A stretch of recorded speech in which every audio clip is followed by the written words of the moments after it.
पूज्य गुरुदेव के मार्मिक संस्मरण नामक पुस्तक से आज का संस्मरण है प्रगतिशील जातीय सम्मेलन।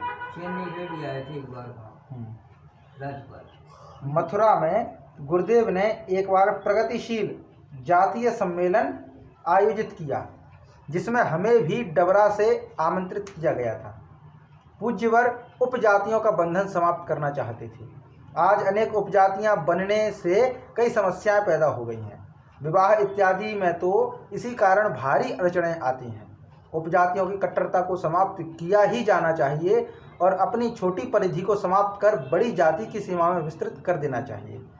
यह विवाह संबंध की जटिलताएं दूर करने में काफ़ी हद तक लाभकारी होगा। नियंता ने यह संसार वर्ग जाति के भेद से परे बनाया है। यह भेद तो सब मनुष्यों की क्षुद्र बुद्धि की ही उपज है। परम पूज्य गुरुदेव के प्रवचन सुनकर हमारे मन में भी कुछ प्रयत्न करने का संकल्प उभरा। पूज्यवर ने कहा कि दहेज रूपी पिशाच आज निरीह कन्याओं को उत्पीड़ित कर रहा है।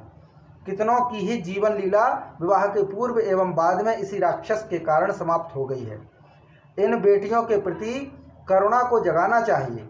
भगवान राम ने ऋषियों की हड्डियों के ढेर को देखकर भुजा उठाकर संकल्प ले लिया था, निश्चरहीन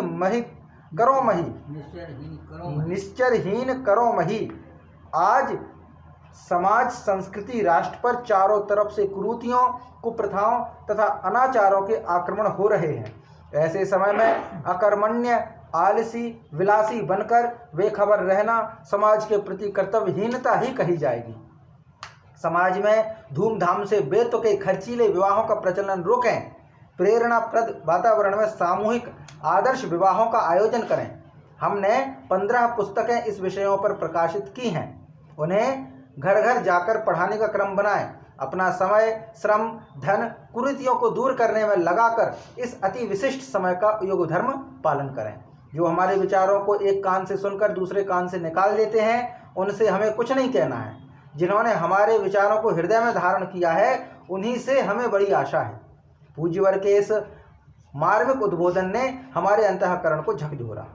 पूज्यवर ने हमें अपने हृदय की पीड़ा का और समाज के प्रति कर्तव्य का बोध कराया।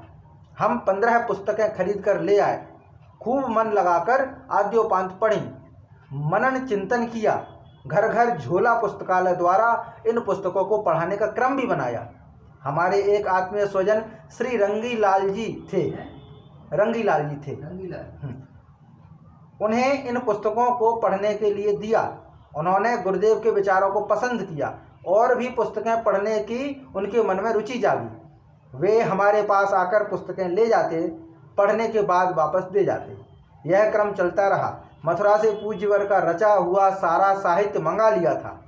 झोला पुस्तकालय द्वारा ज्ञान अमृत बांटने तथा संस्कार कराने के कार्यक्रम से अखंड ज्योति पत्रिका के सैकड़ों सदस्य बनाने तथा मिशन से जोड़ने में सफलता मिली। उस समय हम मिल उद्योग एसोसिएशन के अध्यक्ष थे। इसी कारण संपर्क व प्रभाव क्षेत्र भी व्यापक हो गया था। बोले परम पूज्य गुरुदेव की जय।